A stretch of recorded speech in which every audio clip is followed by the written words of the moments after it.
वसंत आया। यह जो है रघुवर सहाय के द्वारा लिखा गया है। इसमें मेनली बताया जा रहा है कि जैसे बहन दा कहती है, ऐसे किसी बंगले के किसी तरु अशोक पर कोई चिड़िया कूकी, चलती सड़क के किनारे लाल बजरी पर चुरमुराए पाँव तले, ऊंचे तरुवर से गिरे बड़े बड़े पियराए पत्ते, कोई 6 बजे सुबह जैसे गर्म पानी से नहाई हो, खिली हुई हवा आई, फिरकी सी आई, चली गई। ऐसे फुटपाथ पर चलते चलते चलते कल मैंने जाना कि वसंत आया, और यह कैलेंडर से मालूम था अमुक दिन अमुक बार मदन महीने की आवेगी पंचमी। तो यह जो है बताया जा रहा है कि जो कवि हैं वह सुबह के जो सैर पर निकले हुए थे, और वहाँ पे बंगले पे एक जो अशोक पेड़ है उसके ऊपर एक पंछी बैठी हुई, जो उसकी कुहकुहनाने की आवाज़ जब आई तो फिर उसे उसकी आवाज़ इतनी ज़्यादा मनोहर, इतनी ज़्यादा सुंदर प्रतीत हो रही थी। ऐसा लग रहा था कि उसकी आवाज़ जो है एकदम से ऐसा है जैसे कि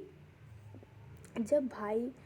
बहन का प्यार, और जब बहन अपने भाई को दा कह के बुलाती है तो उसी तरह का आवाज़, उसी तरह सी मधुरता इसमें नज़र आ रही थी। उसमें फिर से बोला जा रहा है कि जब उसी सड़क के किनारे जो बहुत सारे बड़े बड़े अशोक के पेड़ थे, और उस पेड़ से जब पीले पत्ते गिरकर और जो कवि है उसके पैरों के नीचे जब आए, और उसके पैरों से दबने के कारण जब फिर चुड़मुड़ाने की आवाज़ आ रही थी, तो फिर क्या हो रहा था, तो फिर उन्हें अंदाज़ा हुआ कि वसंत जो है वो आ चुका है। और सुबह की जो गरम गरम हवा है, सुबह की जो ठंडी ठंडी हवा थी 6 बजे सुबह की, ऐसा लग रहा था कि हवा भी जो है वो गर्म पानी से नहा के आई हो। ठीक है। और तो और इतना ही नहीं, ऐसा लग रहा था जैसे कि हवा जो है फिरकी की तरह चारों ओर गोल गोल गोल घूम रही है और फिर चली गई। तो फिर ऐसे ही बोलते हैं कवि कि तब फिर फुटपाथ पर जब मैं चल ही रहा था उस टाइम मुझे एहसास हुआ कि वसंत जो है वो आ गया है, वसंत का आगमन हो चुका है। और फिर उन्हें वसंत का आगमन जो है इससे भी मालूम था कि कैलेंडर के जो है इस महीने में जो है वसंत आने वाला है, और उनके दफ्तर में भी जो है वसंत की जो छुट्टियां हैं, नाग पंचमी जो दिया जाता है बसंत पंचमी का, वो छुट्टी जो है दिया हुआ था, इसीलिए उन्हें उससे भी मालूम हो पड़ा था। तो फिर क्या बोल रहा है कि अमुक दिन अमुक बार महीने महीने में आवेगी पंचमी, दफ्तर में छुट्टी थी,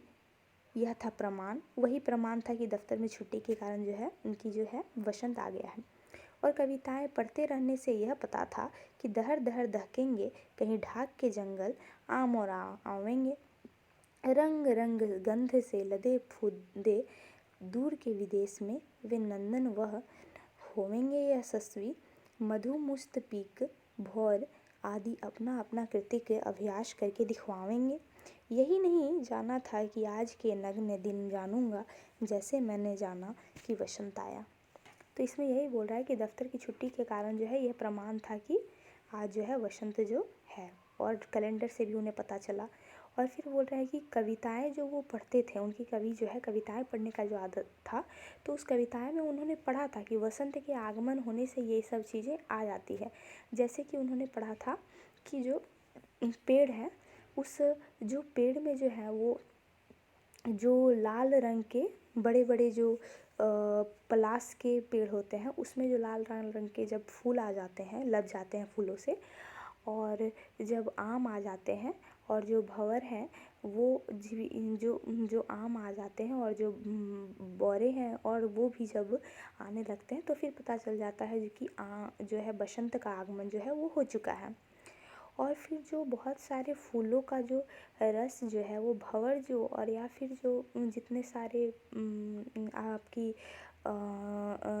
जो भंवर हैं, और जब फिर वो जब इतने सारे रसों फूलों का जब वो पी कर और फिर अपना अपना कृत्य और अपना अपना जब फिर वो लोग अभ्यास कर कर दिखाते हैं, तो फिर पता चलता है कि नहीं वसंत का आगमन हो चुका है। पर हमको ये नहीं पता था कि ऐसा भी दिन आएगा कि हमें जो है वसंत का आगमन जो है कैलेंडर से पता चलेगा। हमें ऐसे जानेंगे कि वसंत जो है वो आ चुका है कैलेंडर से, और फिर जब दफ्तर की हम लोग की छुट्टी रहेगी उस दिन से। मतलब इतना